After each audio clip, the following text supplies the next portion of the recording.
Welcome to Facts TV News, where everything is true. Government launches investigation to determine protocol for school devotions following Oberlin High School incident. The Education Ministry says it has launched an investigation to help determine the protocols for devotional exercises. This follows the early dismissal of classes at the St. Andrew-based Oberlin High School on Wednesday after a series of events which started in the school's devotion and led to a disruption of normal activities. In a release, Education Minister Favor Williams said while the ministry encourages devotion in schools, school leaders have a responsibility to exercise caution as to the content and likely impact on students. According to the ministry, the school administration reported that during the devotional exercise, a teacher who was leading the worship had an experience that included an extended period of speaking in tongues and which triggered a train of reaction from similar expression among some students. It's reported that some students reportedly became overwhelmed, some falling to the ground. Other students and teachers attempted to bring calm to the situation, including praying with the affected children while some were taken to the school nurse's office. After the devotion, students were sent to classes. The school reported that the heightened agitated environment led some students to express being afraid and others showed what was described as abnormal behavior. The administration said given the circumstances, school was dismissed at 10 a.m. and students were allowed to leave except for those on part who were allowed to stay on the campus to collect their lunches. 30-year-old man shot to death in St. Andrew drive-by attack. A 30-year-old man was shot and killed and another injured in a drive-by incident on Ripon Road in St. Andrew on Tuesday night. The deceased has been identified as Akeem Campbell. The police report that Campbell was at a stall about 9:45 p.m. when unidentified assailants drove up in a motor vehicle and opened gunfire. The injured man is being treated at hospital. PM Holness says government will not be selling Bob Marley Beach. Prime Minister Holness says the government will not be selling Bob Marley Beach in St. Andrew. He says the government's policy is not to sell the beach land or beachfront. The comment from the Prime Minister follows concerns over how the construction of a hotel in the area, which borders St. Thomas, will impact residents who have been living and carrying out business at the location. Advocates have also raised concern about the loss of public access to the beach if the development takes place. Mr. Holness, who was in St. Thomas on Wednesday, commented on the issue. I wanted to go and visit the Bob Marley Beach because I saw a social media post. I saw a video being circulated that Andrew Holness want to take away poor people land. I immediately saw through it because all that Andrew Holness has ever done is to give poor people access to land and housing. But I took heart because immediately a young lady called me and she said to me, Prime Minister, I hope you are not going to stop the hotel development that is coming. Because now watch what him saying. There are thousands of young men and women in the parish who want work. Don't stop the development, Prime Minister. They have been there for years and years. How much people they employ? How many lives have they transformed? How is the parish going to be developed without bringing in industry and commerce and housing? Because as I tell you, this politics of poverty is so dangerous. Use poor people to stop their own development. Can you imagine that? Use poor people to stop development. Now, that is a private matter. So I never open my mouth on it. I don't get involved in it because it is a private matter. Just to be clear, the Bob Marley Beach is owned by the Commissioner of Lands. And there is no intention whatsoever to sell the beach. In fact, government policy is that we do not sell beach land, beachfront.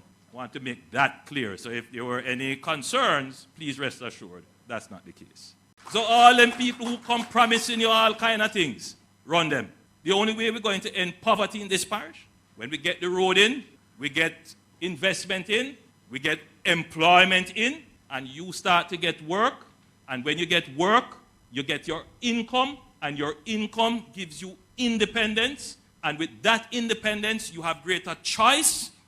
So if you were poor enough to depend on a man to support you, because you have income, you are liberated from that. If you are poor and boy, you have to go getting or chopping and scamming, you're liberated from that. And that is what we want to do. And that is why it just puzzles me when I saw that video being circulated, where the average man not going to understand that what this man said in the video is stopping your own progress and prosperity. Yala St. Thomas gets new fire station. Residents of St. Thomas are expected to see improved response time from the fire department with the opening of the new Yalas Fire Station.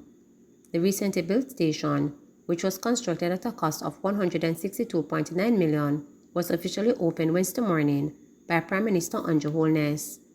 The new two-story building comprised office spaces, a small conference room, male and female dormitories, restrooms, an emergency medical services EMS room, a fire pole, a small gym, and an engine bay. The fire station will serve approximately 95,000 residents and will accommodate 40 staff. This new facility is expected to improve the response time and human resource capacity for the local fire department. JC Hutchinson has already been sanctioned, says Morgan. Robert Morgan, Minister without portfolio in the Office of the Prime Minister with responsibility for information, has suggested that there will be no further sanctions against JC Hutchinson, the Member of Parliament for St. Elizabeth Northwestern, following the findings of an Integrity Commission report. Speaking at Wednesday's post-cabinet press briefing, Morgan said that the report was only recently released and noted that more time is needed to review it.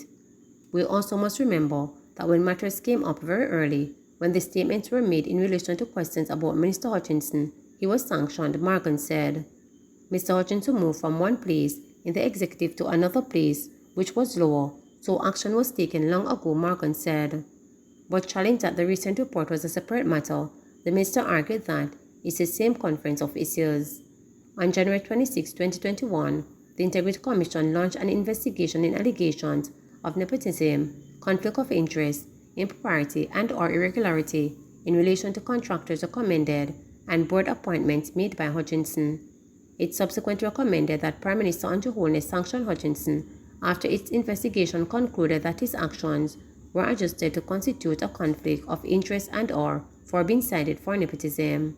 At that time, the government looked at what was happening and the Prime Minister, in its immature, made this decision about it relate to the status of the gentleman. Do remember that these investigations take years and we cannot wait on an investigation to act, so we've acted previously on the matter, he said. St. James needs more fire stations, says local fire chief. Warning that the city of Montego Bay is left vulnerable when firefighters are responding to fires outside of the city limits, head of the St. James Division of the Jamaica Fire Brigade is appealing for at least 2 new substations to be built. These will supplement stations on Barnett Street in the town centre, Iron Shore on its outskirts, and a fireboat dock at Freeport. It is quite a laborious situation for us to travel from here to Maroontown, about an hour away. Sometimes we only have 1 fire unit operational within the township, Acting Superintendent Rodolph Steaton told reporters. Sometimes when we travel to Maroontown and those places, then it means that we leave the entire township unprotected, he added. The recently constructed Barnett Street Station is one of the largest and most modern in the Western Hemisphere. However, despite this improvement to the division, Steaton believed that stations within inland sections of the parish would go far way to complement what they already have. They are located along the coastline. If we could get a substation in Maroontown area, then all of these communities in southern St. James back into parts of St. Elizabeth, that fire station could provide some coverage for that area, he explained. Also, if we could get a substation anywhere in Cambridge, Bettertown area, anywhere in that area there, then it would also provide coverage for parts of Hanover, St. James and Westmoreland, he added, stressing that the challenge with covering such a large geographical area is compounded by the fact that some cause or malicious false alarms. Steaton was speaking with the reporters on Monday at the start of the Fire and Life Safety Week for 2022. In providing an update on operations in St. James, the fire chief spoke of efforts now underway to provide the Barnett Street Station with an ambulance. It's early days, but what I can tell you is that there's a project being undertaken by the St. James Municipal Corporation in partnership with the Fire Brigade for us to get an ambulance here through the Japan International Cooperation Agency, he remarked. In terms of activities planned to mark Fire and Life Safety Awareness Week, Seaton said there will be an open day at the Barnett Street station on Wednesday. There will also be a fire warden graduation ceremony on the same day. Throughout the week, there will also be drills and other related activities aimed at raising awareness about fire safety among members of the public. Please remember to subscribe, like, share, and click the notification bell.